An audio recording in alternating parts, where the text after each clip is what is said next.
मैं MP मिश्र शास्त्री अपने YouTube channel पर आप सभी का स्वागत करता हूं। आशा करता हूं कि मित्रों आप सभी लोग सुखी संपन्न प्रसन्नचित्त और खुशहाल होंगे।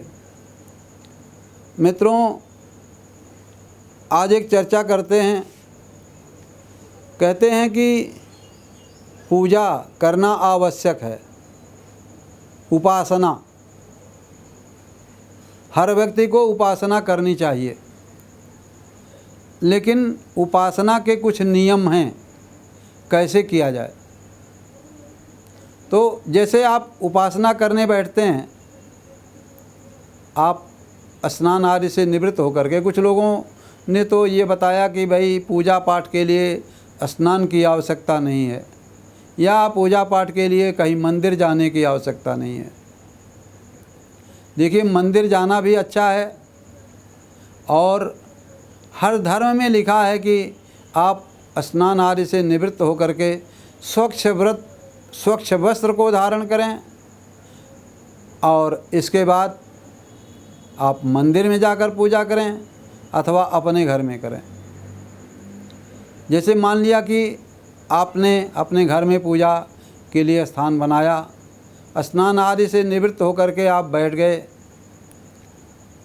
और पूर्वाभिमुख होकर के आसन के लिए कहते हैं कि आसन या तो कुशासन हो अथवा ऊन का आसन हो, ऊनी कंबल हो, ये उत्तम माना जाता है। और इसके अलावा लकड़ी का आसन है या पत्थर का आसन है, पत्थर पर ही लोग बैठ जाते हैं, घर में पत्थर लगा हुआ है, या कपड़ा बिछा करके, चादर बिछा करके बैठ जाते हैं। तो ऐसी स्थिति में ऐसे आसन पर बैठ करके पूजा करना ये अच्छा नहीं माना जाता, और इसमें आपको सफलता नहीं मिलेगी किसी को भी। इसलिए आसन का विशेष ध्यान दें। एक छोटा सा ताम्रपात्र, एक आचमनी रखें, दीपक रखें, और अगर आप घी का दीपक जलाते हैं तो घी का दीपक हमेशा आपके दाहिने होगा, तेल का दीपक जलाते हैं तो आपके बाएं होगा। तो मित्रों, संक्षिप्त में ये कहिए कि आप पहले अपने ऊपर जल छोड़ेंगे। ओम अपवित्रः पवित्रो वा सर्वावस्थां गतोऽपि वा यः स्मरेत पुंडरीकाक्षः सह बाह्याभ्यंतरः शुचिः।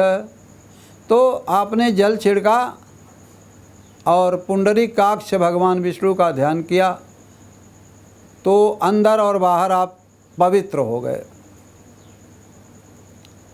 अब पवित्रता के बाद बनता यह है कि आप पूजा के समय कहते हैं कि ललाटे तिलकम कृत्वा पूजा कर्म समारभे। ललाट में तिलक लगा करके ही पूजा करना चाहिए। अकृत्वा भाल तिलकम सर पूजा विनश्यति। बिना तिलक लगाए अगर आप पूजा करते हैं तो सारी पूजा नष्ट हो जाती है। तो पहले क्या करेंगे कि आप ओम अपवित्रः पवित्रो वा सर्वावस्थां गतोऽपि वा यह स्मृत पुंडरीकाक्षः सह बाह्याभ्यंतरः शुचि। आप पवित्र हो गए। फिर ओम पुनन्तु महादेव जनाः पुनन्तु मनसा धियः पुनन्तु विश्वाभूतानि जाति वेदाः पुनेह मा।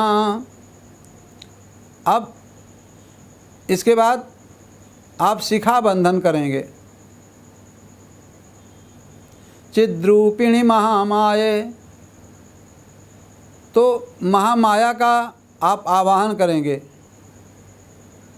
और आवाहन करके शिखा बंधन करेंगे। शिखा बंधन करने के बाद आचमन करेंगे।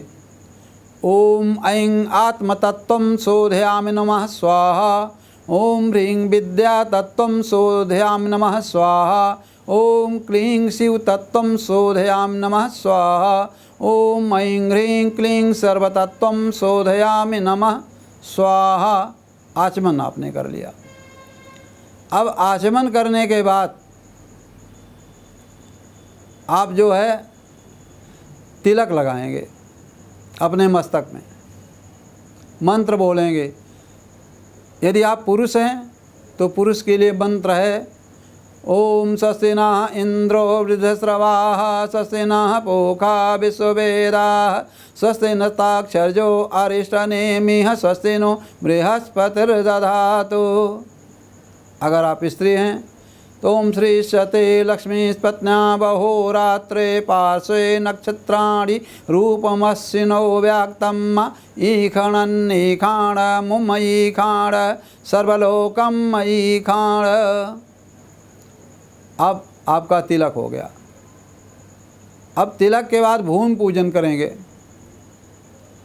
ओम शोना पृथ्वी इनो भवानी ऋक्षानि वेशनि यक्षानः शर्म सप्रथाः। ओम कूर्म भूम्यै नमः सर्वोपचारार्थे गंधाक्षत पुष्पाणि समर्पयामि।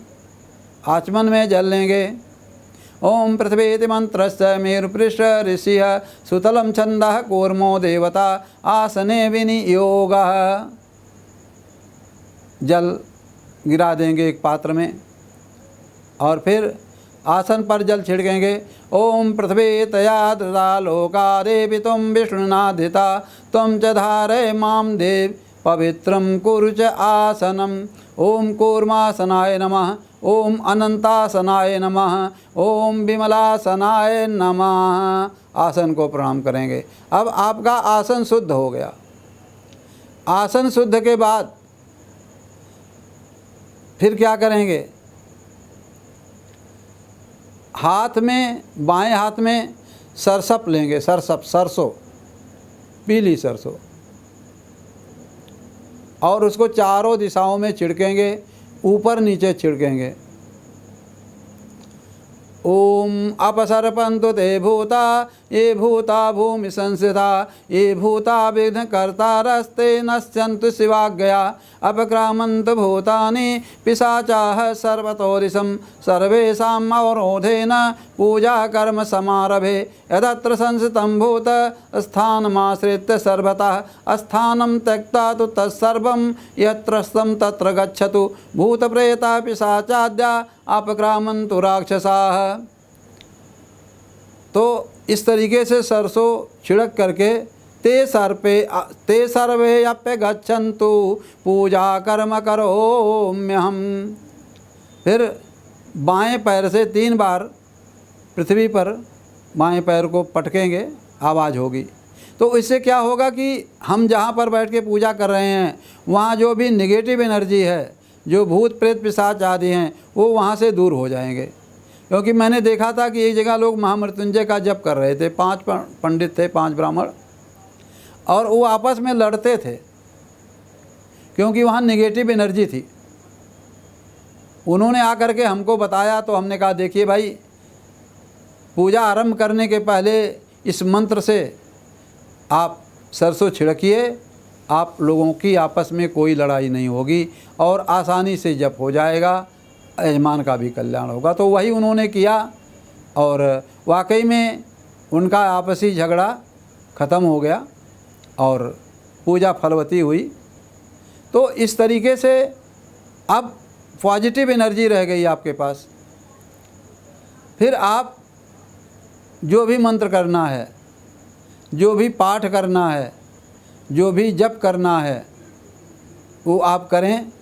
अब जप कैसे करेंगे इसकी विधा हम आपको अगले एपिसोड में बताएंगे।